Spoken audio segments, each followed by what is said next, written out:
রসুল সাল্লাল্লাহু সাল্লাম ইন্তেকাল করার পর আবু বকর রাদিয়াল্লাহু আনহু যখন খলিফা হলেন, তিনি সর্বপ্রথম জাতির উদ্দেশ্যে ভাষণ দিতে গিয়ে বললেন, হে মোমেনগণ, যতদিন আমি তোমাদেরকে আল্লাহর বিধান ও রসুলের সুন্নাহ মোতাবেক পরিচালনা করব, ততদিন তোমরা আমার আদেশ শুনবে ও মানবে। কিন্তু যদি কখনো আল্লাহর বিধানের বিপরীত আদেশ করি, তাহলে তোমরা সে আদেশ ছুঁড়ে ফেলে দিবে। বন্ধুরা, এই ঘটনা প্রমাণ করে ইসলামে অন্ধভাবে কারো আনুগত্য করার সুযোগ নাই। আমরা হিজবুত তৌহিদ যখন আল্লাহর দেওয়া সিস্টেমে রাষ্ট্র ও সমাজ চালানোর কথা বলি, তখন অনেকে বলে ইসলামী ব্যবস্থায় তো জনগণ সরকারের সমালোচনাই করতে পারবে না, কোনো ভুল ত্রুটি ধরতে পারবে না, শুধু আনুগত্য করতে হবে। ভাই, আপনি ইসলামী ব্যবস্থাতেও যত খুশি সরকারের সমালোচনা করতে পারবেন, কোনো অসুবিধা নাই। এমনকি নেতার মুখোমুখি দাঁড়ায়ও সমালোচনা করতে পারবেন, নেতার ভুল ধরায় দিতে পারবেন। কারণ প্রত্যেক জুমার দিন আপনার নেতা আপনার সামনে দাঁড়ায় জুমার খুতবা দিবেন, আপনাদের সমস্যার কথা শুনবেন, সমাধান দিবেন। সুতরাং আপনার যা কিছু বলার আছে তাকে সামনাসামনিই বলতে পারবেন।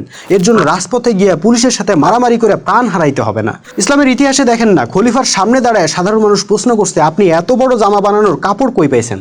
খলিফাকে সেটার জবাব দিয়ে করতে হয়েছে। ভাই, আপনাদের এই বর্তমান ব্যবস্থায় নেতারা থাকেন আসমানে আর সাধারণ মানুষ থাকে জমিনে।